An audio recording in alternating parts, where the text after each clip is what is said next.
And I'm so happy to introduce our final speaker, Minal Potnis. Minal holds an MBA degree and had a successful career as a senior human resources management professional. She has also applied her management skills as part of core team that helped the Indian physically challenged cricket team win the 2019 World Championship in the UK. However, her true calling has been in promoting health awareness, and she has dovetailed into neurodiversity and mental wellness. As one takes a closer look at the alchemy of the achieving person, two distinct virtues pop up. Besides perseverance and leadership, is pioneering spirit and out-of-the-box thinking. It's our pleasure to welcome Minal. Thank you, Chairs. Good morning, ladies and gentlemen. I am so privileged to be here today to share our experiences on today's topic, Neuro-Wellness Mental Clarity and Aesthetic Conditions through targeted facial exercises, 57 facial muscles. Here in Orlando, the land of imagination, where Mickey Mouse, Minnie, and Donald Duck bring stories to life through movement and expression. We are reminded of the incredible power of the face. A single smile, a raised eyebrow, or just a playful look can communicate what words often cannot. But beyond expression, the face is a gateway, one that directly influences the healthy functioning of the brain, the nervous system, the endocrine system. Through targeted facial exercises, we activate neural pathways, enhance cognition, support overall well-being. For individuals with autism, face yoga becomes a transformative tool, not just for facial expression or expressiveness, but for emotional regulation, facial strength, speech clarity, and support reflux. By engaging specific facial muscles, we refine communication, strengthen oral motor function, and enhance the mind-body connection. Today, in this city of transformation and storytelling, let's explore how face yoga is more than just a movement. It is a pathway to deeper connection, confidence, and holistic health. Patients come from different backgrounds, societies, and countries where the awareness of autism and the various treatments available for those on the spectrum differ. Here, families are looking for something that will help and make life easier for the entire family. Gustave Le Bon, the French philosopher, once said, "The only creed of mankind has been and always will be is hoping." Hope begins with action. Today we explore Ayana Face Yoga, a transformative approach that enhances neuro-wellness, aesthetics through facial exercises. So let's begin this journey together. Yes? Yes? Now let's say it the face yoga way. So I want you to get ready, smile. You're going to say yes, take a deep breath. This corner of your mouth touches this ear. This corner touches this ear. Ready? A lot of energy. Yes! Let's do it correctly. You were good, but let's do it better. Breathe in. Feel happy. Yes! Thank you. Okay, so yoga itself is a multifaceted approach to balancing your physical, mental, emotional, and energetic well-being. Ashtanga Yoga, the 8 limbs of yoga, thousands of years it's been around, and it's an internal and an external practice. Ayana face yoga is a subset. Okay, now what I want you to do is we're going to breathe in, look up as we start breathing in, and then exhale forcefully. Okay, so like this. Stretch your platysma, look up to the ceiling, point your chin, stretch, hold, and then shh. I want you to exhale. Can you do that? Yes? Get ready. Breathe in, stretch, stretch, stretch, platysma, look up, point the chin, hold the position, and get ready to exhale. Shh. I cannot hear. Better this time. Breathe in. Stretch, hold the position, feel your platysma stretching, feel your chin pointing, and shh, exhale. Can you feel there are different muscles which are working? Yes? That's what I'm looking for. Okay, Ayana Face Yoga is a series of exercises, or asanas as they're called in India. They work on the 57 facial muscles of the face, the neck, and the scalp. Okay, 57. It is observed when exercised, the exercises stimulates the central nervous system, the brain, and the endocrine glands, increasing blood circulation. Since inception, we at Ayana were focusing on beauty and wellness, but I noticed its effects on neuro conditions and ventured onto this pathway, a new direction.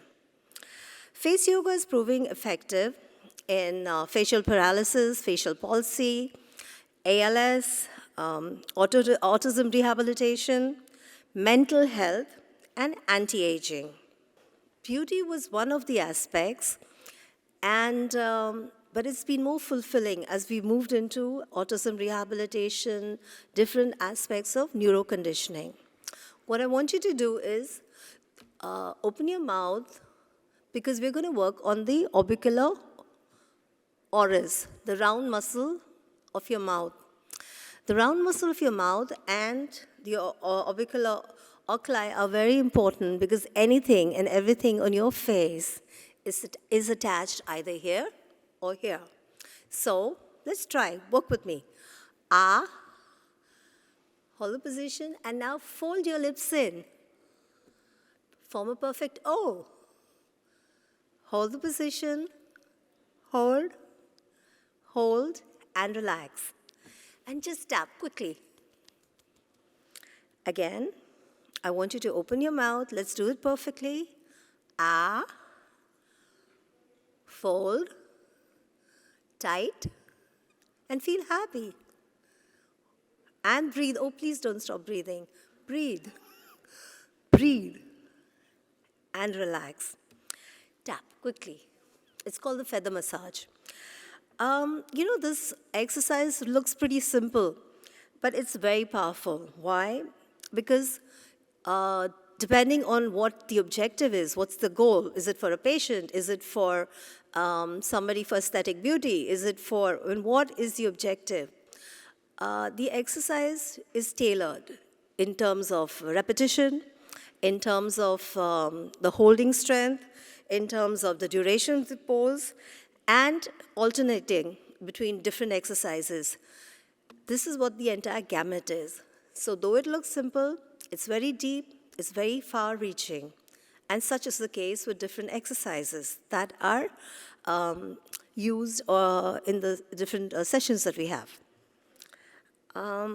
In 2019, we had the Indian cricket team, but these are physically challenged cricketers, and they represented my country, India, and we were called to the World Cup in the United Kingdom.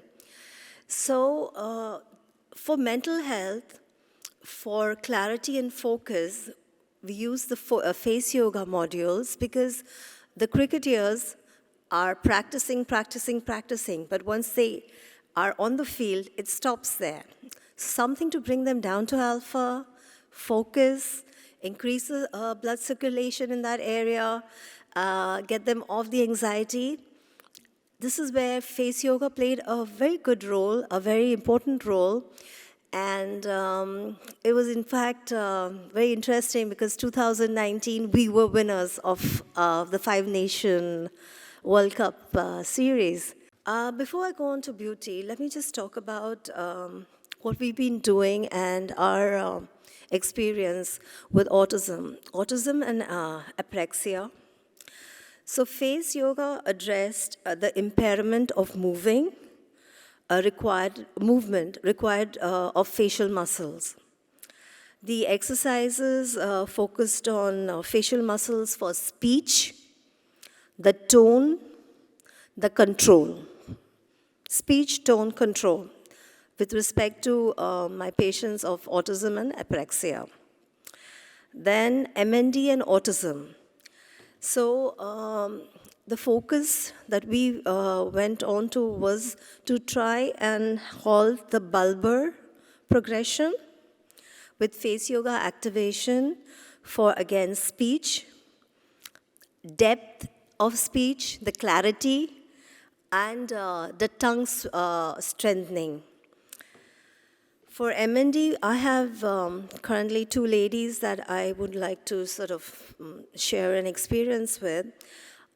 We've been working on the bulbar region focus with respect to their swallowing and also the cough spasms that they came in with. And after a few months of continuous therapy, there is a differentiation in terms of the way they are able to speak, the clarity, the depth, and also the cough spasm. So I found that very interesting. Then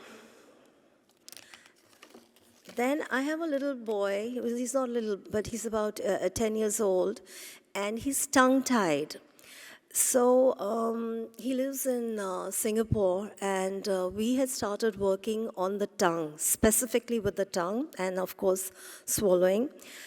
So it was very motivating for me when the tongue specialist, I believe there is a special tongue specialist in Singapore, which I was not aware of that time, came back and said that, the tongue is strengthening, the tongue is strengthening, the tongue is strengthening. So each time. And that has reflected in terms of his clarity and his depth of speech, as well as he used to go to a special needs school for cognition in autism. But over time, this focus has improved so much that he's moved into an autism school, but with very reference to intensity is much lower. ALS. Now, over the year, there is an ALS patient which we've been working with very specifically. Unfortunately, she is now wheelchair bound because of the mobility. She's losing mobility. But where her facial stamina is concerned, it is amazing. Her muscle tone, her nerves, they are like, she's able to do any of the exercises which regular non-patients are able to do and hold those positions, which is not always easy. Because of her breathing issue, the speech is not able to be controlled, but the other aspects are very positive. Beauty and aesthetics. In a layman's way, I can say that the 57 muscles are like a quilt, okay? They're like patchwork quilts. Now, because of atrophy, because of conditions, aging, whatever, just imagine one part of the quilt is pulled down and, it's out of sync. Can you imagine a nice, well-pressed quilt? How beautiful does it look? Vis-a-vis, you've got these patches coming up and down. So that's what facial exercises is all about. You are toning those muscles, increasing blood circulation, which brings in more oxygen, nutrition, and getting that whole thing back into tune, vis-a-vis a crumpled quilt. So imagine. Okay, what I want you to do now is I want you to open your mouth. We're going to work on this lower area, the lower jaw, and the triangulars here. So, fold your lower lip in, hold the position, hold, hold, hold, and relax. That was good, but let's do it again. So, hold, feel it, the entire triangular set of muscles, the platysma, everything is tightening right up to this area. Hold and relax, and quickly tap. Tap, tap, tap. Very good. Tapping is very important. So anti-aging is also an important part. But, naturally, when your skin, when your muscles are toned, automatically the skin also follows in. Fine lines and wrinkles disappear. And it's aesthetically so much back into position. Typically, autism, it doesn't just have to be the children, it is also those on a older age group. And this is what we're trying to address. Their caregivers, family and friends. Okay, what I want you to do is for all children, and these are what my autistic patients love, I want you to fill air in your cheeks. A balloon. Hold the position, keep breathing. Excellent. And relax. Quickly tap. This gets harder. I want you to take 3 fingers and I want you to cover your mouth. So, balloon, 3 fingers, and breathe, and breathe, and breathe, and relax. And quickly tap, tap, tap, tap, tap. Very important. And one last time, let's make it a little difficult. This is to show you that one exercise is not just one exercise. There are so many permutation combinations that can be infused in an exercise depending what the objective or the goal is. So, fill the air, 3 fingers. That's like weight training. And now smile. Feel happy. Excellent. Breathe and relax. Could you feel, we did 3 subsets, could you feel that each one was a little different? Yes? Perfect. Okay, so I'm going to end with my belief that the determination that whether we win or lose, we have applied the best efforts of ourselves to fulfill the task at hand. And a dream doesn't become a reality through magic. It takes a lot of sweat, determination, and hard work. And our ICAN dream is just beginning. Thank you so much, ladies and gentlemen. It was a pleasure to be with you. Thank you so much for a well-timed presentation. And I think a lot of us have been unaware about the fact that there are actually 57 facial exercises that are possible. It is believed that 80% of us are visual learners, Yes. and 20% of us are auditory learners. And there is no form of learning that is better than demonstration. So thank you so much for all those engaging exercises. And the participation. The participants are more important than the speaker, always. So thank you so much, and it is our privilege to end the session here. Thank you.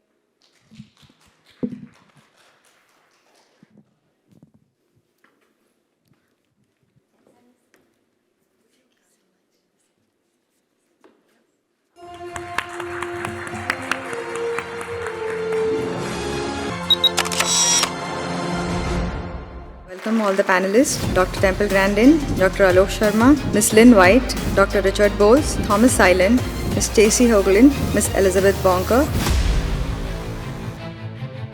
I've been to all the tech companies, Microsoft, been there, Google, a lot of the other, Apple, and there's all kinds of autistic people there. 35% of autistics cannot use speech for communication. I learned to type at age 5. I stopped talking for 6 months, but I was also absorbing information like a sponge. I'm a geneticist, so that's what I focus on. It can teach you what things that can help to mitigate the problem. One of the things right now that's a big push right now is how hyperbaric medicine can affect autism, or positively, right? And hyperbaric oxygen therapy is one of the best anti-inflammatories. We are treating younger children at about 3 with stem cell therapy. Within 6 months, they are going off the spectrum. Every person that I ever met with autism, they all want to be a valuable member of society, to have a quality of life that every human wants to have. This is going to be a very unique panel discussion. I mean, we've got such distinguished people here coming from different backgrounds, different specialities, different age groups, different everything. This is an open discussion. It's open to questions for all of you. But I'd like to kickstart the discussion by asking Temple, the autism that was there in your age group, or that Bill Gates describes, and the autism that you see now, could you share with us, what do you think, what is the difference? Well, I had definite speech delay, absolutely definite. Some of the things that have been discussed that might be possible causes didn't exist. I'm 77 years old, and then I'm thinking back to when I was a child and when I was young, people that would have been called Asperger's, where there's no speech delay. A lot of these grandparents that come up to me and talk to me, they're old enough that some of those other things wouldn't have caused it. And what I got to thinking about all of this, like there was some very severe stuff discussed, there's a lot of people where they're just slightly geeky. I think they've always been here. So is autism increased detection or something else? I think it's both. And I think on this real mild end, some of the people I worked with in these shops, they wouldn't have had speech delay, but they would have been taking shop classes. And I think all the screen time has made a lot of stuff worse. But then you get into remains nonverbal. That's very severe. Regression at age 13. Then you have the kids that regress at age 3. Some of those kids, how are those different? That needs to all be looked at really carefully. It was interesting in the genetics talk, it said genetics, but then in some trigger. But there were plenty of people from my generation that would have been the Asperger type, where and I know that's not used anymore, no speech delay. My father was probably one of them. He also had allergies, and then we both have eczema and skin rashes. I have Meniere's disease that I managed to get into remission. That's autoimmune. I think we need to separate it out, that might say the Asperger type from much more severe, where there's a lot of other things wrong with them. And now I do know in my generation there's always been kids that would just label mentally retarded. Yeah, now those have always been around too. But I think we need to be looking into all of these things. And I'm recommending let's limit the screen time. I was very happy to see a little 3-year-old glued to the window of the plane last night. We were coming in when it was dark and all the lights were on. Not glued to a phone. A lot less screen time, a lot going back to some 1950s, just teaching some basic social skills. And then the ones that are slightly geeky are going to do a lot better. Because these grandparents I talked to all had jobs, decent jobs. They managed to keep them. But where it helped was with relationships, getting a diagnosis. And it probably would have helped my father. I'm almost positive he was on the spectrum. No speech delay. That's maybe a very different thing than some of this much more severe stuff.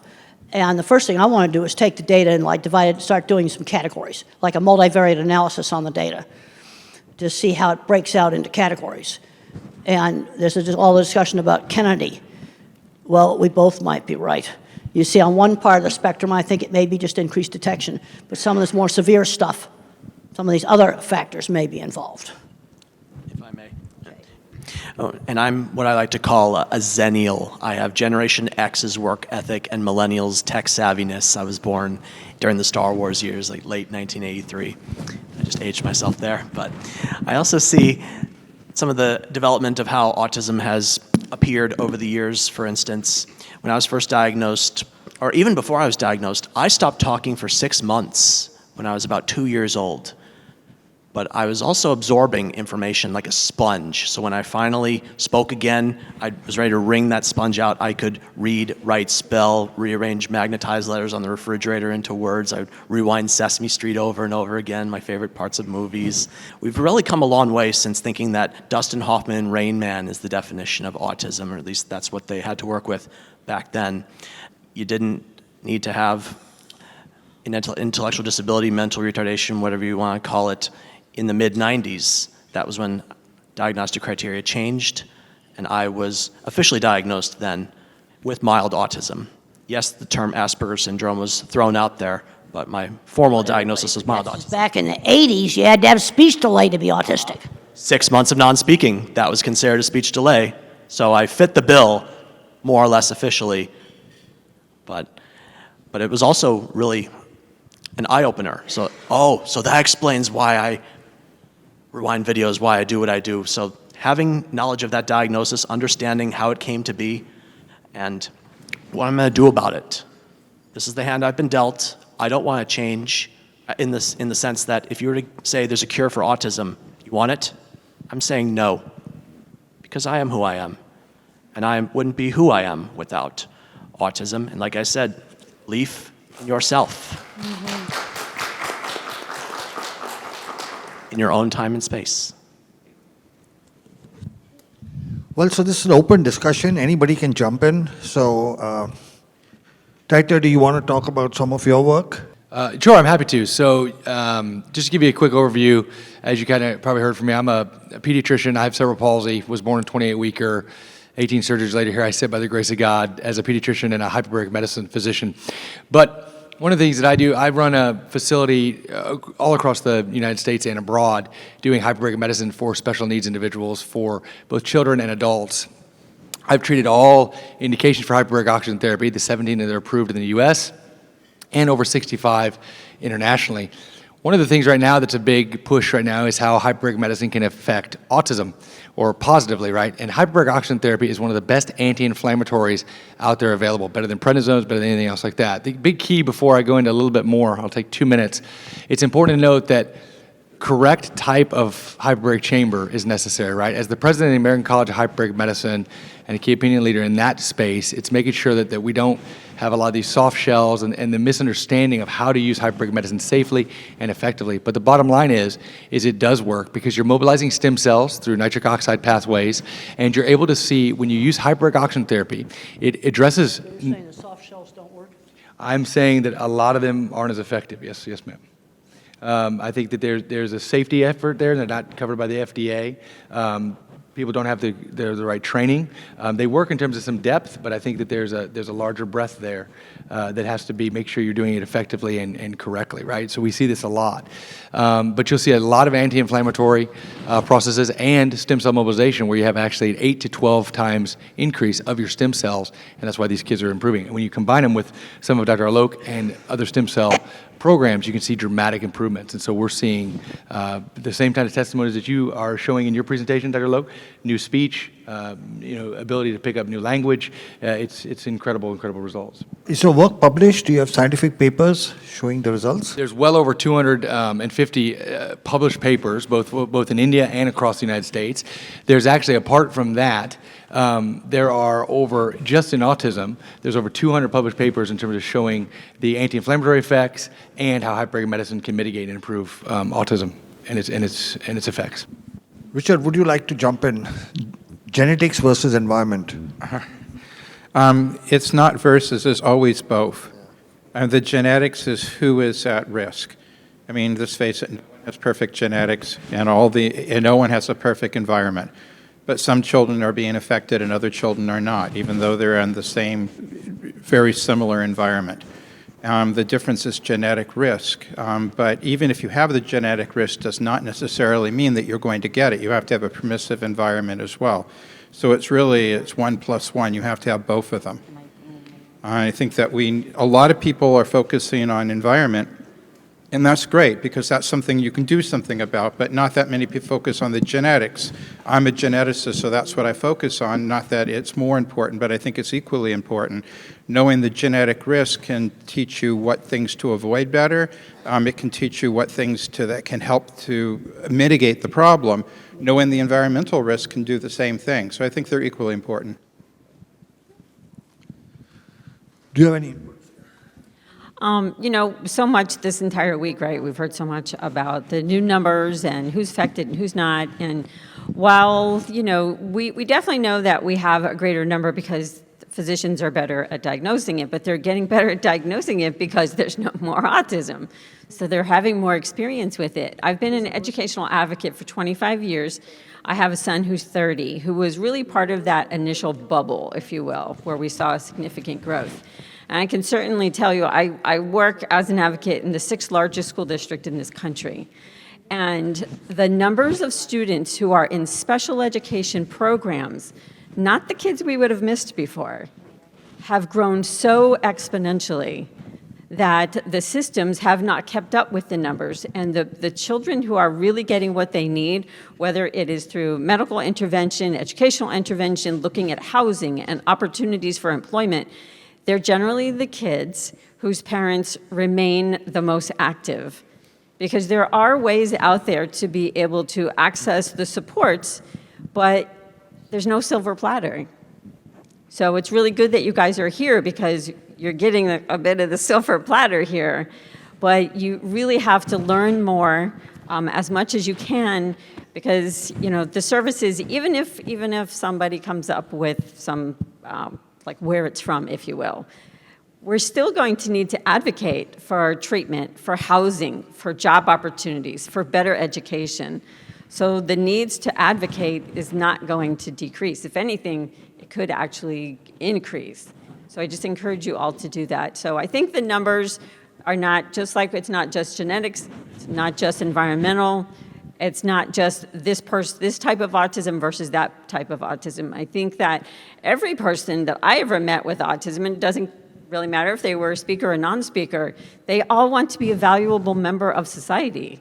Have a job if that's what they choose, or to volunteer, but to have a quality of life that every human wants to have. Lynn, do you want to? I agree with everything you said, and I think one of the things that we have to do is, if we do start getting to the bottom of some of this, so to speak, is we cannot forget those who really still need us. There are way too many out there that are not getting what they need, and what I'm the most concerned about is if they come up tomorrow and say, these are the 3 things, so we're going to turn the numbers back around. Our children are here. These children are here.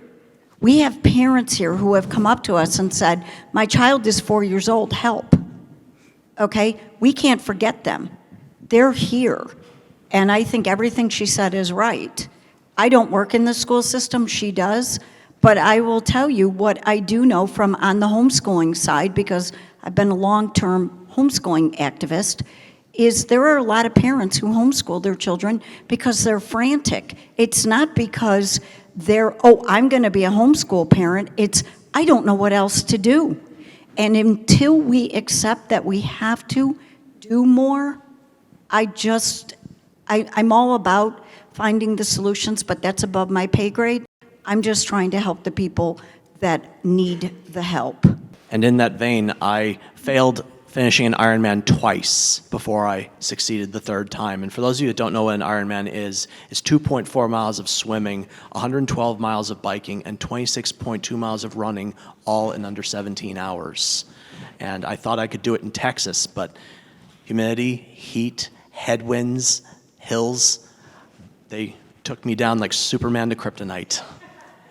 I attempted it again in Des Moines, Iowa. Got the same or similar conditions. Also, I didn't have the right equipment.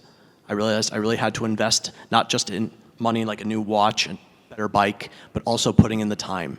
And I too do not use functioning labels. I feel when you call someone low functioning, you discount or dismiss their strengths and capabilities. When you call someone high functioning, you discount or dismiss their needs or struggles. So in my book, functioning labels, whether you put them on yourself or you put them on others, that's the F word. Don't use it. Temple, I'm asking you. Yeah. Okay. Hypothetically, let's say RKF Jr. approached you to give advice on what the government needs to do. One, to maybe reduce the incidence of autism, and second, how to manage. What advice would you give the government? Well, I think we're going to have to go all local because basically they're running out of money. Okay. I've just looked at I went to several sources. I checked out our national budget. Over half of it supports seniors right now. Okay. over half of our national budget. Research money in my field and labs have been closing in a 50-year trend line. Okay. And we're going to have to start doing a lot more local stuff. We need to tap into these retirees to with the early intervention that we're not getting. We're 2-year wait lists, totally terrible. And I was happy to find some people I talked to at lunch where they're doing some of this for retirees. Some of these people are 20 years younger than me. They need to be working with these 3-year-olds. That's what we're going to need to do. Tap into retirees to teach an art class, teach a music class, teach a whole lot of different things. You know, I read an article the other day that cruises in golf are not all what they're cracked up to be. That was in one of the papers. We're going to have to get into the local sources. Also, over the years, I've changed my terminology. I have old publications that say high and low functioning.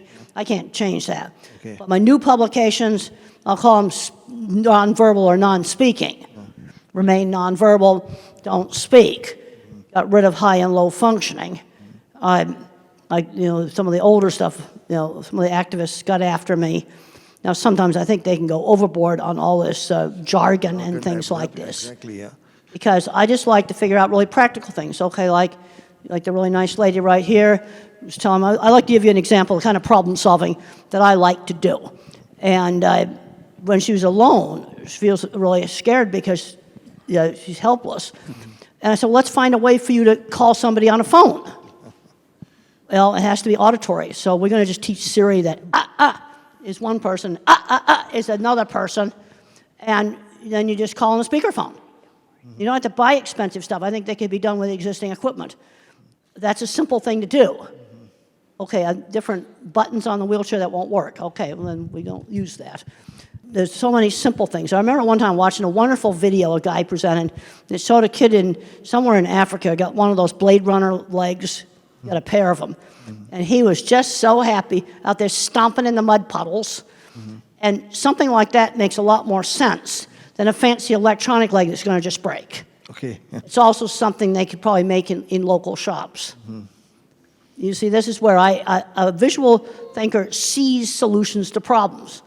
You see, the idea for that phone thing, it's a car phone. You say, now call so-and-so.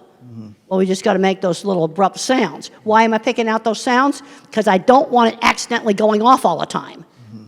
It has to be something you do very deliberately that will make it call somebody.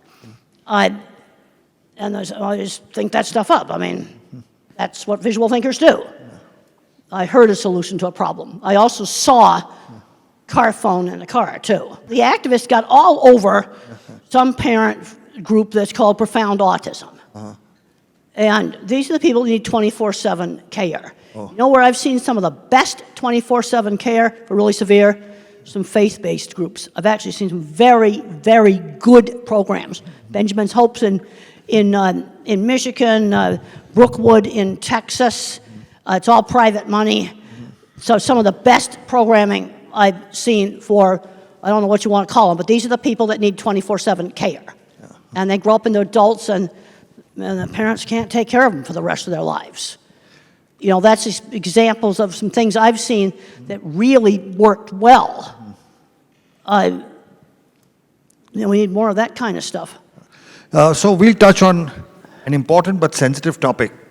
Tom spoke about his impending getting married, and you have chosen to live life by yourself. Between the two of you to discuss, because very often people on the spectrum who are older, they approach doctor and say, should we get a child married?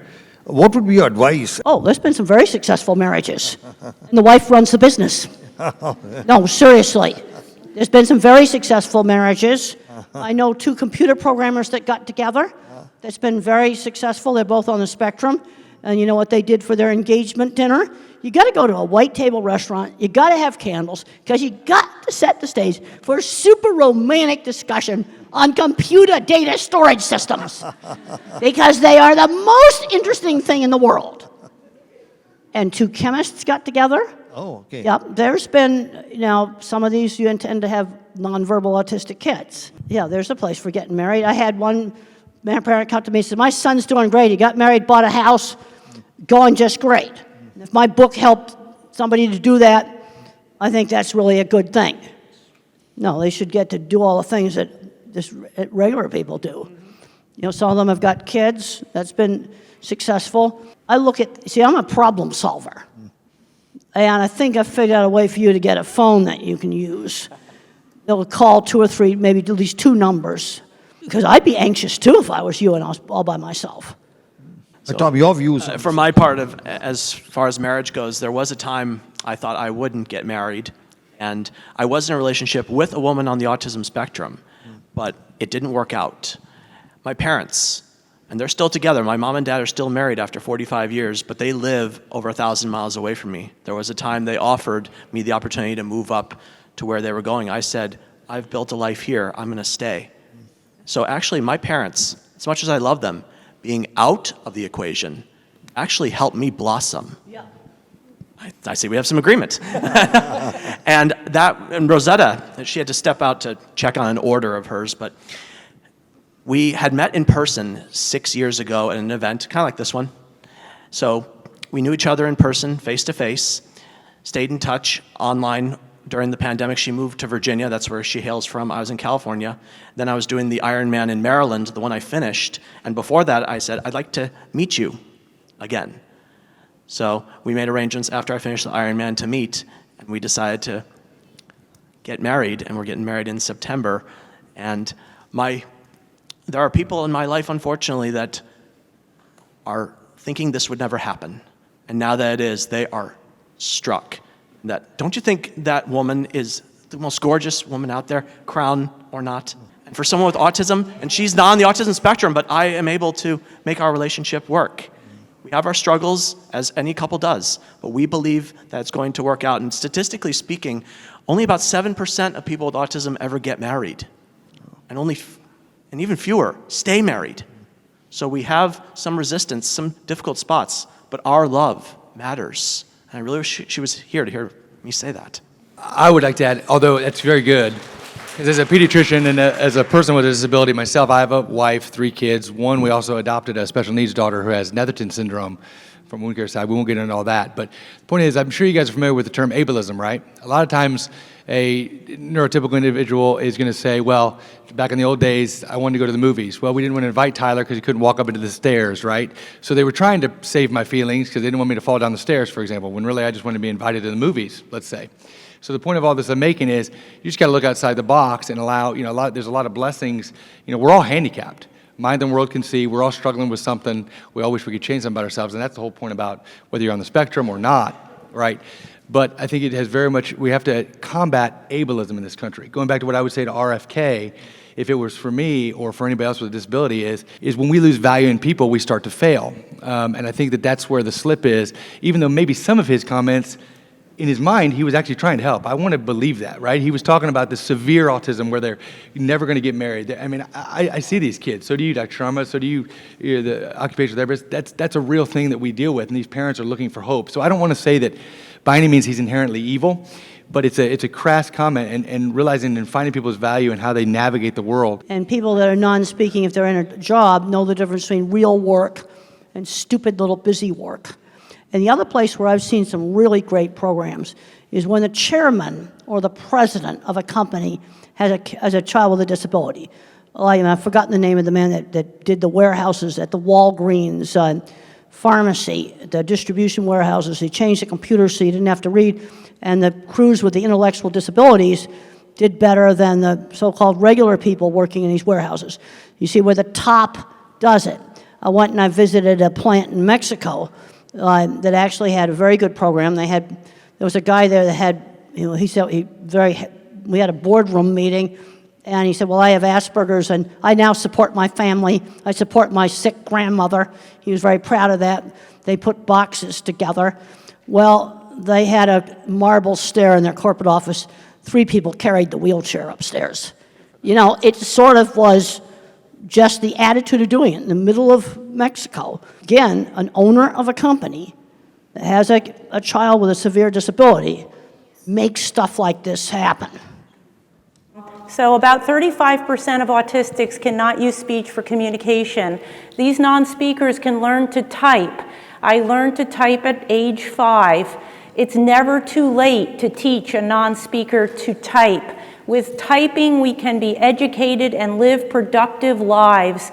Please read to your children. They understand what you are saying. You are teaching them to read.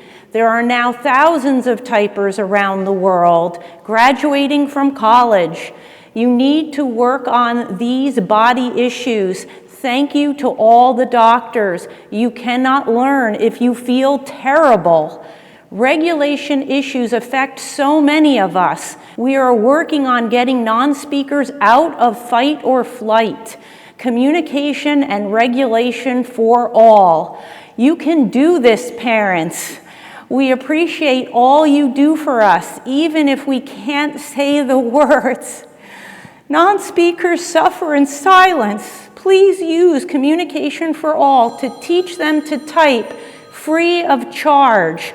We have stencil sets to give you so you can give your child a voice, and we have them over here for after the presentation. First come, first serve, we want to give them away.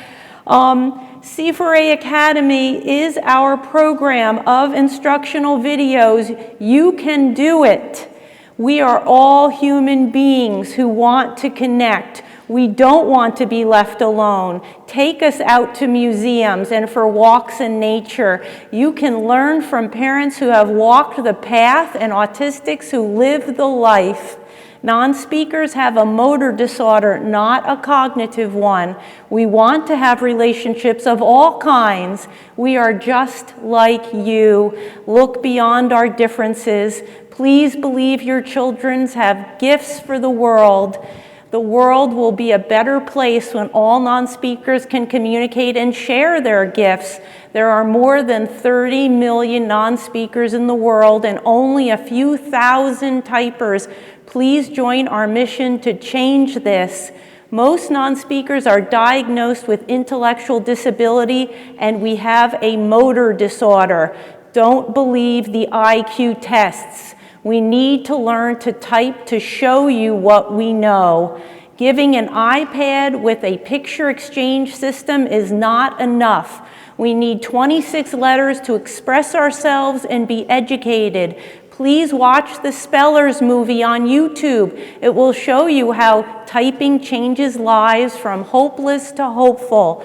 Profound autism conflates non-speaking with intellectual disability wrongly. Non-speaking doesn't equal non-thinking. Teach them to type. We are all interdependent. I was extremely self-injurious and have great empathy. Please don't give up hope. The right doctor can help. A virus triggered PANS, an autoimmune reaction. It is serious and needs expert treatment. Parents, keep pushing the medical science. You are the expert on your child. Find doctors that believe autism is a treatable condition.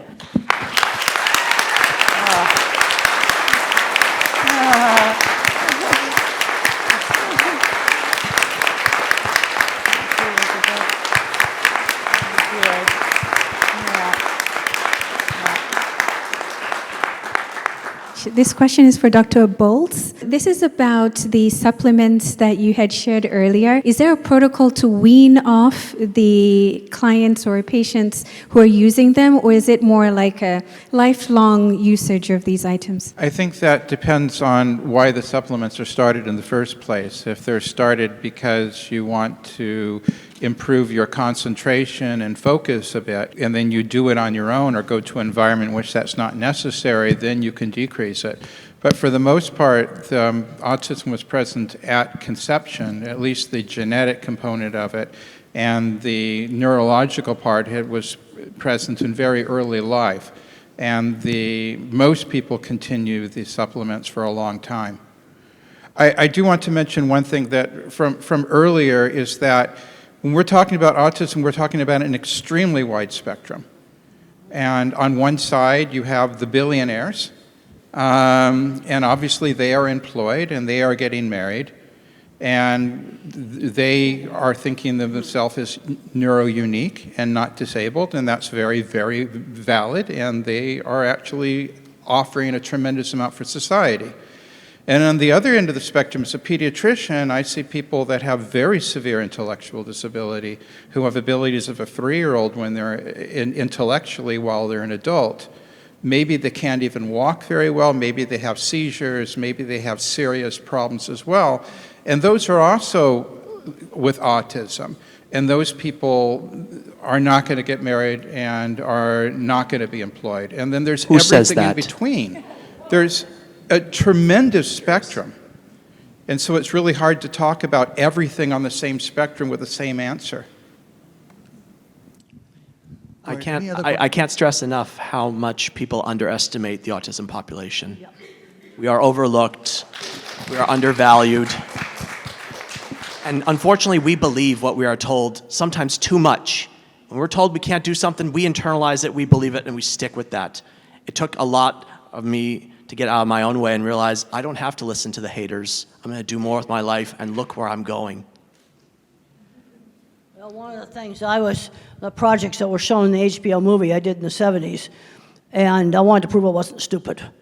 That was a huge motivation for me, as a lot of people, since I couldn't do higher math, thought I was absolutely stupid and I wouldn't be able to do anything. And then I discovered these other people out there that owned machine shops, couldn't do higher math either, and were on the autism spectrum, and they had really good businesses and 20 patents. That made my day when I discovered them. How would you respond to people with autism or their family members who participate in self-isolation because of the maybe fear of judgment of going into the community, and what you would say maybe to inspire them to go into the community more and participate in the community more? Well, Mother always had me out in the community, and she had a very good sense of how she could stretch me and the things that I'd be capable of doing. Like, for example, when we went to my grandmother's house for Sunday dinner, for my exercise, I was allowed to play Beat the Elevator, and I could run up 5 flights of stairs before the elevator got there, and that kind of run the energy out of me. Another thing they did is I only had to sit at the family table for 20 minutes. Then I could ask to be excused, but if dessert wasn't served, I didn't get any. So if I wanted dessert, I had to stay. You see, she always put some choice in there, but she had a very good sense of how much to stretch me. And she realized that big, noisy crowds were sometimes a problem, but I'm concerned that some moms just totally overprotect. They can't let go to let their kid do the most innocent things, like while you're pumping gas in the car, have the kid run in and buy some milk at the store. And I had one mom says, I don't have the guts to do that. You see, this is where the moms just can't let go at all, and they're doing everything for the child. And the kid's not learning anything. And I have a book called The Loving Push, and that was aimed at, getting these moms to get them out gradually doing things. You see, I've seen huge problems with everything being done for them, and they're not learning any skills. And we had a rule that it had to be on the list. So as soon as I knew how to write, I'd put things on the list, and I would help with grocery shopping. I'd go and get things on the list, put them in the basket. I was learning that at a very young age. Yes, and you do Walmart, for example, that's one of our big stores, when it's not so busy. In California, where I live, I don't know if they do it here in Florida or other places, there are certain reduced sensory hours. Like you can go in between like 7, 8 a.m., less lighting, less people, a lot more better shopping experience. But I've written a book, Come to Life, Your Guide to Self-Discovery, to address getting out there. Life doesn't come to you, my friends. It's up to you to come to life. Are we keeping our kids out from out there? And also in addressing the naysayers, the people that might be holding us back in a sense. That's in my book, My Glass is Full. And these are available for sale. Is in NeuroNeeds, we have some people with autism that work for us, and they are in positions in which their abilities are perfect for their job. They are better than a neurotypical person at that job, because we know that they can do that, and we know autism. We just need to get the word out that these people have certain abilities that allow them to do things better than other people, that it's not charity, that employers will want to hire them. and they'll want to give them a good wage. We think that, I mean, this is what Dr. Grandin was talking about, is the way of fixing things in pictures and everything, is that they have abilities that other people don't have. We just need to get that word out. We wouldn't have any computers without all the people in the tech industry. And I've given talks there, and half those programmers are on the spectrum. Yeah, I've been to those companies. I've sat in their fancy restaurant, watched all the nerds come in. We need the skills. See, that's the thing. At one end of the spectrum, and you've got Steve Jobs and Bill Gates. Bill Gates is official now. He's on the spectrum. And he's had a very successful business. Another thing, both me and Bill Gates were taught that you give back. That was something we were both taught. I have put 23 graduate students through school paying for their masters and their PhDs. That's what I've done with the book money and speaking engagement money. And Bill Gates said you get huge amounts of money going into healthcare. We were both brought up in an era where you give back, which it's been really eye-opening for me to read his book, because so much of how we were brought up was very, very similar. Thank you so much for all of your work that you do. And I need to emphasize that profound autism is real. Work is being done right now to put it in the DSM so that we can have a specific name for the people that will require lifetime support. And as much as, of course, we want our kids to continue to grow and to thrive and to be as independent as possible, it's very important to recognize that for some people, they are not going to be independent. And the best thing that we can do is continue to support them, have trained caregivers, because one day we're not going to be here anymore, and our kids are still going to need care. And the system is very broken for them. And it's hard. Autism is not always awesome for everyone. It's hard. And, you know, when you see kids that are beating, or adults that are beating their heads and they've lost their eyesight because they're banging their head on the wall, I mean, these are real things that they're dealing with. And so it's a big spectrum. When we adopted our kiddo that's special needs, the developmental doctor, the first thing that he told us to do was watch your movie, Dr. Grandin. And it was amazing for us, and it was very eye-opening. And the encouragement was there for him, and we are still encouraging our kiddo, but he's almost 20 years old, and he still can't use the bathroom by himself, not completely independent. He can't brush his teeth by himself, and that's a goal that he worked on the entire time that he was in school. So we have to recognize that, you know, he's not going to get married. He's not going to be able to live the same life that my other kids can live. He's not going to be able to drive a car. But any improvement that he can make towards being independent, we're going to continue to push him. I mean, he's still in therapy. He just got on a horse 2 weeks ago. We were shocked about that. We never thought he would get on the horse. We thought he's going to go and brush the hair of the horse and just be there. But no, he did. And so that improvement that he made, I mean, we're thrilled, and we're going to continue to do that. But we also have to prepare him and his brothers and sisters that, you know, he's going to need care after we're gone. So I just wanted to say that remember, and I appreciate everybody's positivity, but remember that for some people, they have kids and family members with profound autism that are going to need lifetime care. I totally agree with you. I totally agree with you. In my talks, one of the things I talk about all the time is we're going from Einstein, that somebody is going to need, you know, constant care, 24/7 care. You see, this is one of the problems. And it's such a big spectrum, all with the same word on it. And I totally agree with you. And every talk I do, I make a point of, some of the activists attack the term profound autism. And I I'm not the one who's attacking it. People that have the loudest voice are putting in the input, but the people that can't speak and their caregivers, God bless them, are tired. I mean, it's all you can do to pay the bills and take care of a person, change adult diapers, emergency room visits. Nobody wants to babysit, so you can forget like going places. It's hard. So those people are left out of the research and the statistics.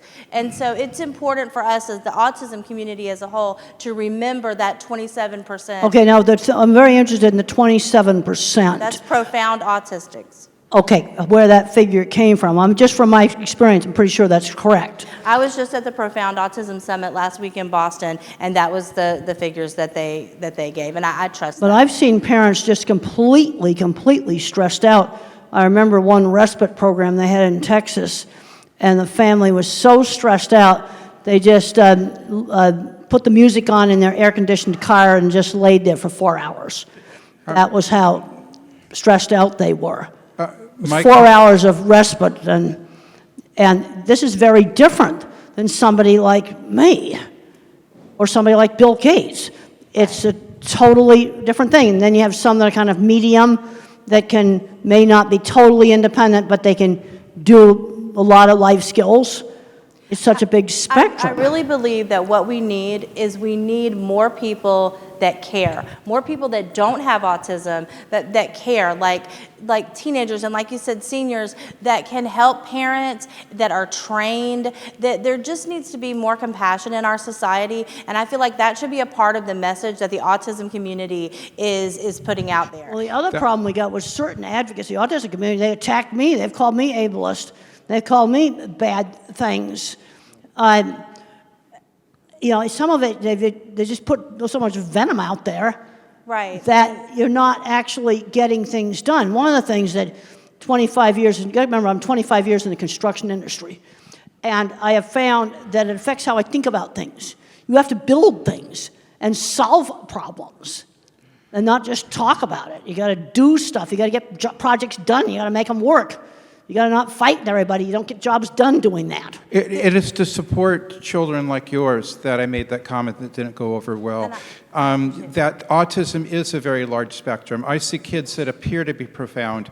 Some of them become mild autism because of the right treatment. Sometimes we find the exact gene and they get much better. Some of them become moderate autism, but some of them stay profound, even if we find the gene.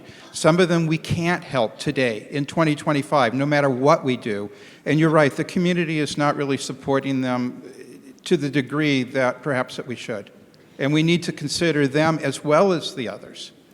I need to just add something. You said there's no research on profound autism. Very little, like 6%. But people with no, profound just to autism. let you know that we are actually doing intense research through brain scans. So we are doing PET CT scans, and we are noticing that those children and adults with profound autism have a very different type of hypometabolism in the brain. So we are able to, through brain scans, separate the mild from the moderate from the severe.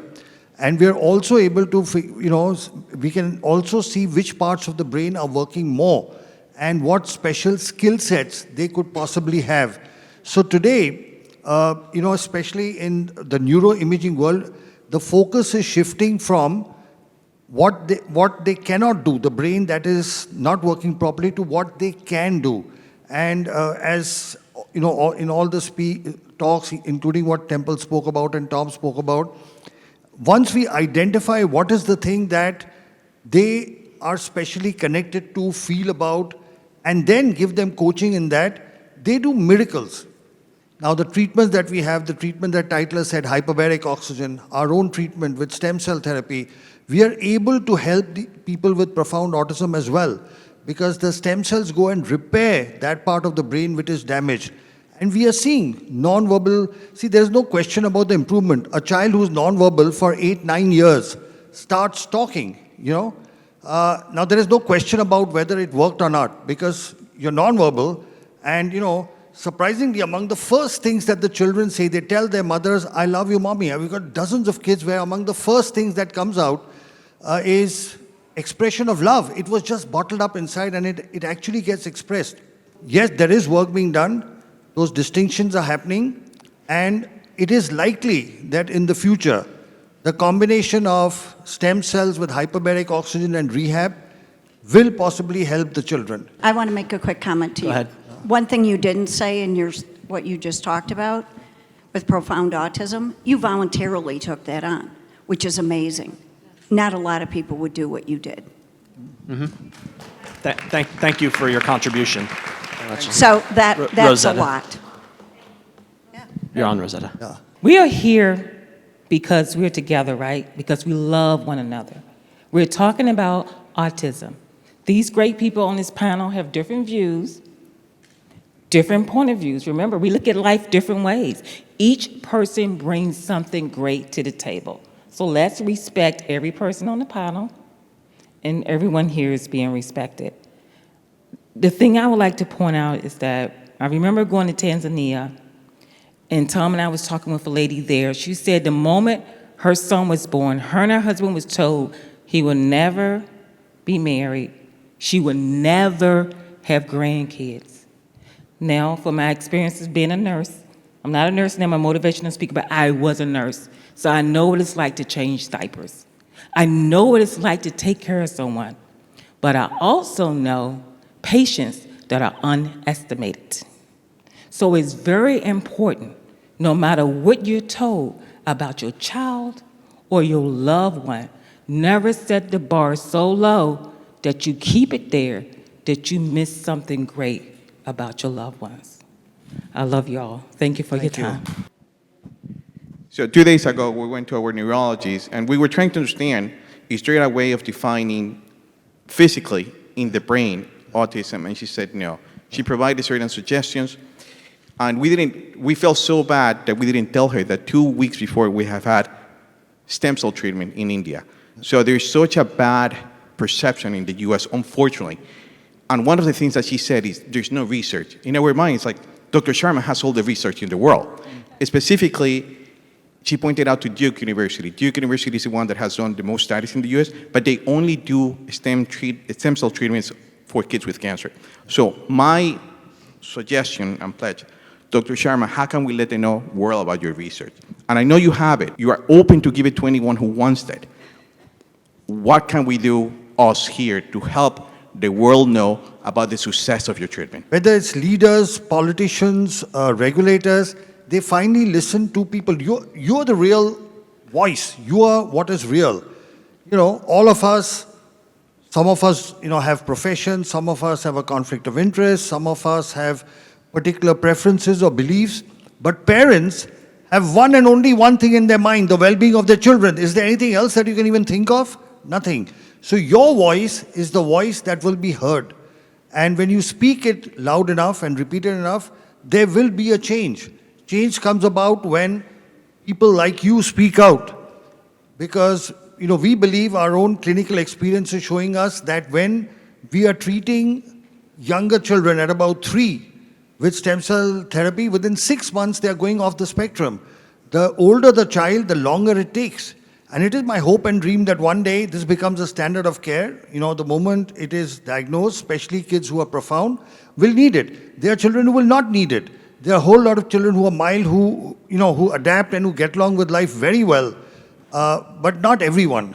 There will be what she's talking about, the profound kids who need help.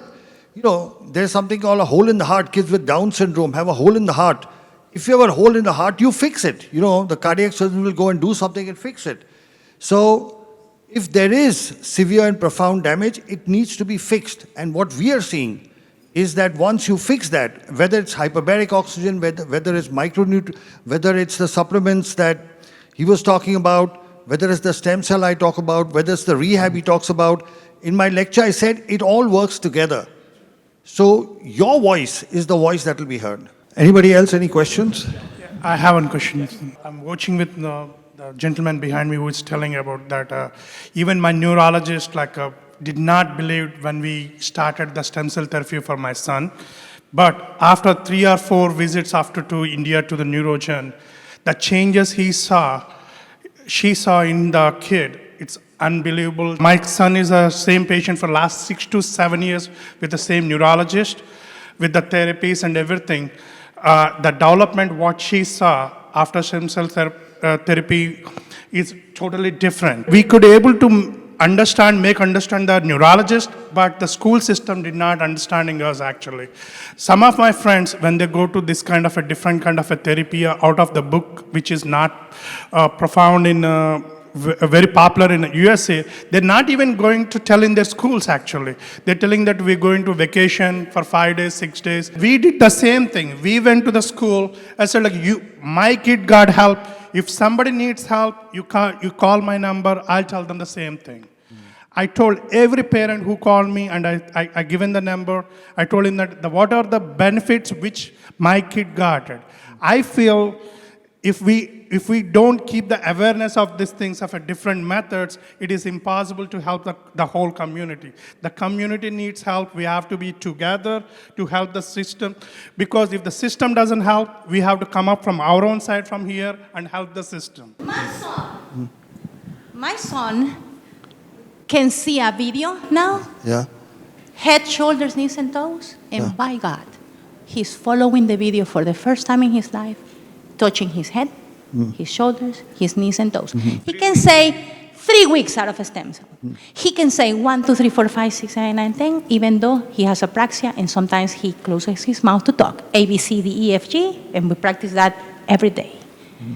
It's a miracle. It's science. But there's science behind it. You tell the doctor in the U.S., and there's like, where is that coming from? We feel uncomfortable telling them because they tell us there's no research. And that's why even though we speak up, we feel outcast. Because that's the system in the U.S. today. It punishes anyone that does any research outside the United States. They don't consider that research. It's like, I haven't seen any research. Neurologist practicing over 20 years. His pediatrician who didn't believe started believing after she saw the improvements. Go back and say, this is the improvements. Your child was not talking. He's talking within 3 weeks of the stem cell therapy. There is no rocket science to it. A child not talking starts saying ABC till Z after 3 weeks. That's a positive sign. Let the world know it. Speak up for it, and then slowly things will change. And we now have the present health secretary, R.K. Jr., he has actually tweeted about stem cells and hyperbarics. He's actually tweeted that these are things that were intentionally suppressed. He says it openly. He says these were suppressed by the FDA. The health secretary of the United States is saying that treatments like hyperbaric, stem cell, and all these other nutraceuticals, he mentions nutraceuticals, were intentionally suppressed. So when you speak up, they will listen. People do listen to parents. Yes, and what I did is, I did not listen to any of the parents or anything. I keep on stressing that, yes, we are treating with the same thing, we are treating with the same thing. We will be integrating with the other therapies, yes, but we're not going to leave that. If you think it is not helping, it is your opinion, but not my opinion. I'll do the good thing what my kid needs. I'll stand up for my kid. The gentleman had a question. What does the solution look like? Can come from a place of curiosity and discovery rather than who's using language itself. Ask for more discovery about why they were guided in language that way. And maybe, just maybe, instead of just seeing a lot of trees in Kansas during the 30s Dust Bowl trying to survive, maybe we use discovery, we have curiosity with all the groups to bring ourselves into one big collective force that can leverage the impact the world is missing. Thank you. I think the one big thing, and I'm going to get this lady too, is I'm in Melbourne, for example. The grassroots you hear about, it's finding somewhere locally that believes, and that's where it starts with tremendous experience. And Dr. Sharma and I have worked together in hyperbarics for years now, right? And I go to India consistently. So you got to find the forward-thinking physicians that collaborate, that are thought thinkers and innovators. But for those of you guys who are out there, for me, Brevard Regional Hyperbaric Center, if you guys are around here locally an hour away, come see me. Those willing and able physicians are very few. And creating some sort of inventory, some sort of Facebook page where you can access and really point out specifically these physicians. We asked our neurologists about hyperbarics. There's no research. What they should point out is the kid that died in Ohio. So they're using those small mistakes sort of to prevail these sort of veil, we need an inventory list of those physicians that are willing. And if everybody can contribute, we have one. But I think if everybody can contribute, who are those physicians that are willing to work looking at alternative medicines? TACA has a list. If you go into the Facebook group of TACA, and then you have to submit your child, because they only accept people that has kids in the spectrum, right? And they do have a file that is always updated with doctors in the United States that are like pandas, and you can find Rossignol and Dr. Fry's names there. Any other questions? Yeah, thank you very much. My name is Masi. I'm from Kenya. I'm a mother of triplet boys with autism. We have to believe that autism is treatable. So we are coming from a background noise that autism cannot be treated. So you get this diagnosis and you are in limbo, you struggle, and then somehow you find the light. So I found some light. We've been doing stem cells since my sons were 5.5. I mean, it has been a game changer. I have come from a state of constant clinical depression to just smiling. I mean, you all saw my son, Ricky, even ask Dr. Temple a question. And I mean, that is, I never even knew he's at that space. So what am I saying? What I'm saying, especially to the parents, we have been fortunate to have all these professionals give us very fantastic talks and solutions, but as parents, what is our duty? I feel that our duty is to a call for action. Dr. Sharma said that everybody is speaking in their own space because you cannot be a jack of all trade. You see, that's why we have Dr. Richard is working on genetics and metabolism. We have the OT is working on sensory. We have Dr. Sharma working on stem cell, and so many others. So what I have done as a research, my background, I'm a research scientist, and it has really helped me because in research, we follow protocol to the dot. If you want your experiment to work, you have to follow from A to Z. That's exactly what I've done. I've taken Dr. Sharma's protocol, followed it A to C. I've taken Dr. Temple's protocol, lived experience. She stresses so much about independence and career. And I can tell you the last 2 years, her words have really shaped the way we are doing intervention for my sons. Right now, my 3 sons can all wash themselves, clean their butts, feed themselves, go to sleep, shower, they can mop the house, they can wash their clothes, brush, and now we are doing now outside independence. That's why you see like Ricky is roving all around from hall 1, A, B, C, and asking questions even I'm not there. Right now, I don't know where he is. He told me, Mom, I want to go and swim. I said, okay. I didn't even know there is a gym in this facility, but last night, Olivia, what did he say? Mom, I'm going to the gym. I asked him, did you carry gym clothes? He said, yes. And he went. So what I'm saying is that let us take what is ours. Their work is research. Let us implement. Let us take everything, not just one thing. It's all about, they have said it's research, and many parents ask me, Mercy, will stem cell work for my children? I'm like, yeah, because it's research. It doesn't know Lenny, it doesn't know your son, it has no face. It's research.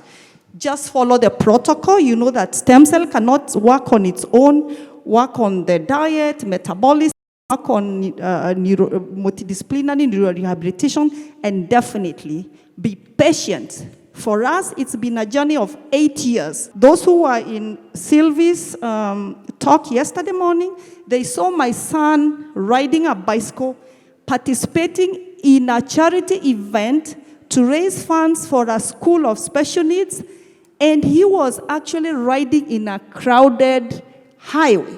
I mean, I saw that and I'm still smitten.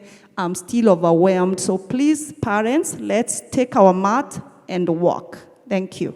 I wanted to ask Elizabeth what we can do to help you and your mission and the legislation, to have legislation passed in the government. We need to fight to enforce the Americans with Disabilities Act in schools, which is something that she is desperately trying to do for families across the country who, even after they learn how to type, are being denied that accommodation in their schools.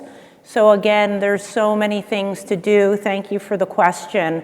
That's only one of many things. But you can go to our website, communication, 4all.org, and we have a take action section. And it'll tell you about what Elizabeth is doing to try to help all those who suffer in silence. Thank you, Elizabeth. Thank you. So we'd like to wind up now. We'll ask each panel member to give a concluding remark. Lynn? I just think that conversations like this are what are needed. We all look at it differently, and that's what makes it right. Because if we all agree with each other all the time, the world would be a very boring place. And we each have our different needs that don't make anybody less or anybody more. We just all need to work together. And I want to say this. Meeting Elizabeth was my highlight. She's right. We have to fight. And guess what? Parents, we do know our children. And when we fight for our children, sometimes we take on a role we didn't want to take on, but at the end of the day, we can inspire other parents to fight for their children. Because I've had people say to me, I don't have your personality. I'm not willing to just take somebody on. And I say, you don't have to have my personality. You just need to believe in your child. Thank you, please.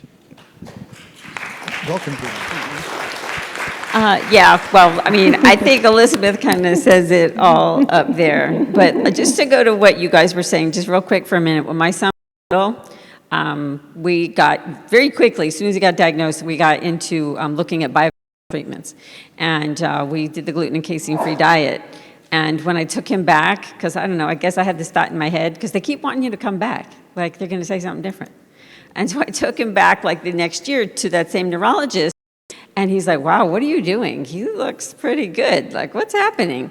And I was like, well, I have him on this diet. And he's making all this tremendous progress. The doctor said to me, the neurologist, it was a neurologist, a pediatric neurologist. He said, shooting darts in the dark. And I said, hand me the dart.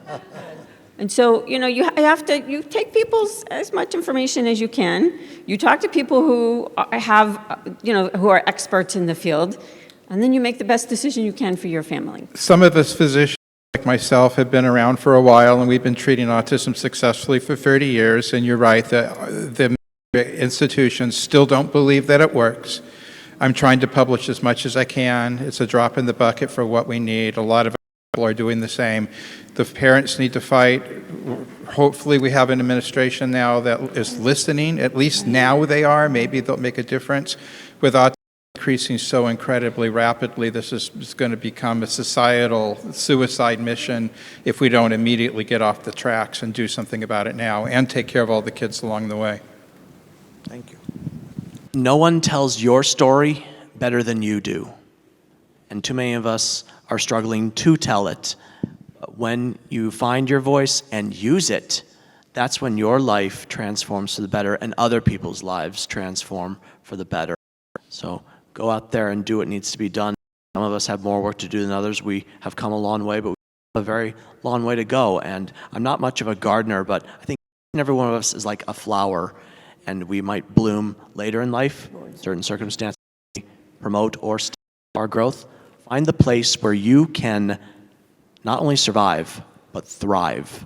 That's why I finished my first in Maryland. No heat, no humidity, no headwinds, no hills. I did it. You can find the place you can survive and thrive too. Go get it. Final thoughts? Well, yeah, working on more and more independence. I definitely believe in that. Unfortunately, I'm seeing too many young adults that have become recluses in their room. That's something I was never allowed to do. You know, they were always getting me out doing things, but there was always choices. For example, when I was afraid to go to my aunt's ranch, which involved getting on an airplane and flying from New York to Arizona, there was a choice, 1 week or all summer. Not going wasn't a choice. You give some choices. It's like I talked about the kid that wouldn't put the phone in the x-ray machine. He can leave the phone at home, or put it in the dog dish, or put it in his backpack. Those are the choices. It goes to the airport, it goes in the x-ray, period. But there's some choice as to how you do it. And I've worked with so many people professionally that I know are on the autism spectrum. I've been to all the tech companies. You know, Microsoft, been there, Google, a lot of the other, Apple. And there's all kinds of autistic people there. You see, this is the problem we've got. At one end of the spectrum, you've got that. And at the other end of the spectrum, you've got, I'm going to call them the 24/7. These are the people that need constant care. And some of them have varying amounts of problems. And I think it's this population you may be more likely to find that some of these treatments work. I'm on a gluten-free diet now for heartburn. That only started last year. But we've got to go out and just see what we can do, because I'm seeing too many people of my type going nowhere. Way too many, because they're not learning life skills. And they're not learning work skills. Well, I'll echo what she said. You only handicap yourself by choice, right? That's it. We're here as a physician that's devoted my life to doing this as well. We're here, and I think you just have to find your village. You guys know that, but at least locally, if I can be an asset to you an hour way or around, let us know. And you're looking at a panel that believes the same thing. It's not pseudoscience. It is grounded in science. We're just forward way thinking and combining it all. As Dr. Sharma said, it's a multifactorial approach. And when you do that, combining all these different modalities, you can see dramatic miracles in your kids' lives. And every study that you look at with hyperbaric oxygen therapy, stem cells, no matter what, just like in my own life, it all showed improvement in quality of life. And is that now all we're all looking for? That's exactly it. So find your doctors, find the people that believe in you, and go get it. So thank you. I'd like to thank all of you for being a wonderful audience. We want you to know that as parents of children on the spectrum, you, for those of us professionals here, are our inspiration, our motivation. You are the wind below our wings that keeps us doing what we are doing, because very often the work we do is in the face of stiff opposition and resistance. But what you need to know is all of us in our own way, okay, whatever aspect of medicine we practice, rehabilitation we practice, will continue to do the best that we can to ensure that all whether they are children or adults on the spectrum, are able to be the best of what they are. We are able to bring out the best potential within them. The work that we are doing with stem cells, and we've treated over 6,000 children with autism, a total of 15,000 patients, including cerebral palsy. We have over 100 publications. So the research is there. It's just a matter of time as more and more, like your children start improving and start speaking, as more and more people get to know, this will be available everywhere. The truth, real science, real treatments cannot be hidden and suppressed forever. It will come out. And it is my belief that it's a combination of comprehensive rehab, micronutrient supplementation, rehabilitation, hyperbaric oxygen, and the stem cell that we do, and all the advice that Temple has given. If you listen to Temple, I suggest you watch her movies, you watch her podcast. She gives you very simple advice. That one advice, talk slowly, results in tremendous speech improvements. That's simple advice. So sometimes it's a very simple advice. It's not something high-tech that brings about the best results. So I want to thank all the panel. Thank you for the wonderful discussion. Thank you for being here. And thank you very much. I thank Dolly, thank you for arranging everything. Lynn, thank you for being the co-host of the conference. You two guys have done a great job. Thank you.